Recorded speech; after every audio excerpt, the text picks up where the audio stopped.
What's up, guys, and welcome back to the channel. We've got Zach over here from Top Tier Suspensions with his Gen 1 Raptor. He's gonna give you a little overview. Check this thing out.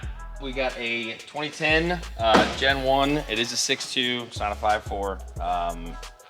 Wapta, my white Wapta, I refer to it as. So these are 17x9 Innovate race wheels. It's a forged bead lock. This finish is purple anodizing, so it's kind of something custom they did for me. Really cool looking wheel.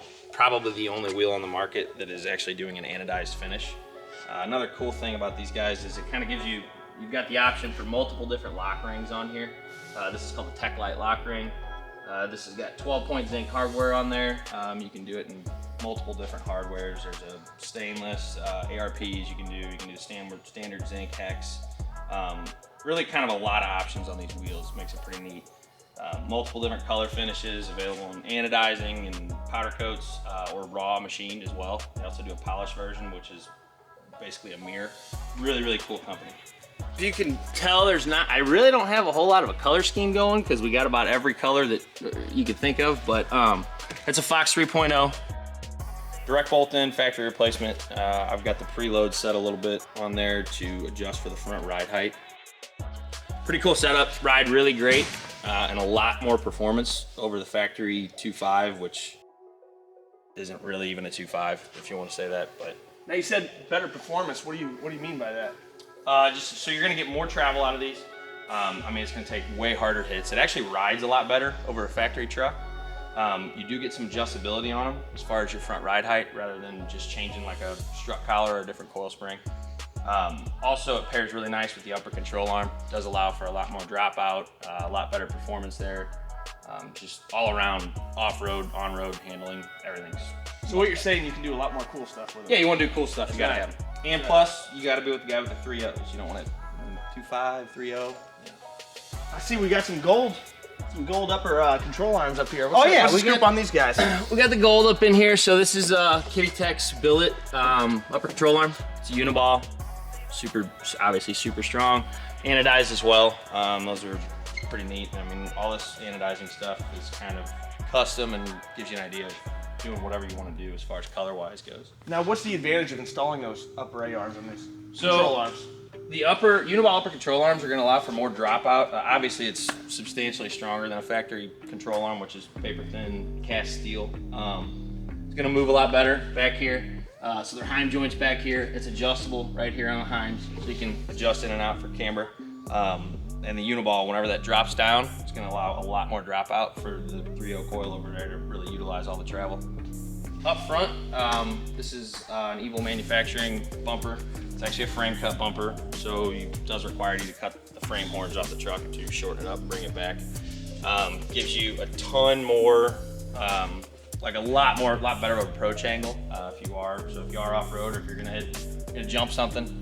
Keeps that front end from wanting to bottom out and hit on something for you. So. Now, what's the deal on these purple tie rods down here? What do we got going on? So tie rods are Evil Manufacturing as well. They were something he did for me. They're actually available, and it's the only guy I know of that makes a titanium tie rod. I did not get that because I'm not cool enough, but the tie rods, whenever Innovate Race did the anodizing for me on the wheels, I sent him the tie rods and then dunked them at the same time to try to get the same color on them. So, pretty cool. A lot stronger. If you notice, that basically, it deletes your factory, the regular ball joint like style tie rod end on there.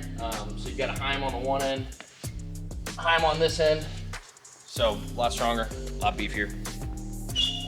Obviously it's gonna take a hit a little bit better than a factory thin one. Up there where you're I guess that would be the third brake light? Yes, so third brake light is also by Evil Manufacturing. It's like a fabricated steel powder coat gloss finish. So it basically ties directly into your factory wiring. It's pretty easy to splice in, not much to it. And it does, it's got the reverse light, your regular Heim out stop, and then it integrates 2 chase lights into there, which it's designed to take a Baja Designs S2 light and kind of pick which light you want, what pattern, whether it's driving or wide or spot. So probably the biggest horsepower mod on the car, right here, FASS Motorsports sticker. Repping FASS Motorsports there. Yeah. Also, obviously got the company logo on the side. Gotta support. Take care of my boss over there. Now what's the scoop on this? See, you got a trick rear bumper on this thing. What's the scoop on this guy? So bumper, got a custom dent right here that somebody ran into it the same weekend I put it on. But they call this dovetail style bed sides. So basically what you're doing on this, it's same company, Evil Manufacturing. It's got the holes, which I have not installed yet, designed for the same lights that go in the third brake light. Bumper, basically you're gonna cut your bed sides off to come up here to match, which is gonna give you a better, they would call it a departure angle. So, you know, jump, any kind of whoops, any kind of off-road like that, you're not gonna be dragging when you're going through it. It does require a little bit of frame trimming as well down here on the bottom. But overall, it's all pretty well bolt on. A little bit of cutting, not too bad. So now horsepower-wise, you got anything under the hood to help bump those ponies up? Not anything crazy. It does have a set of Stainless Works long tube headers on it. So headers, high flow cats, and then it's got some dumps basically under the cab, which is not the quietest thing to drive from the inside. But other than that, just pretty much a regular bass tune loaded in it and drop-in filter, and that's really it. Well, let's fire this thing up and listen to those headers. Take this thing out and tear it up. Sounds good.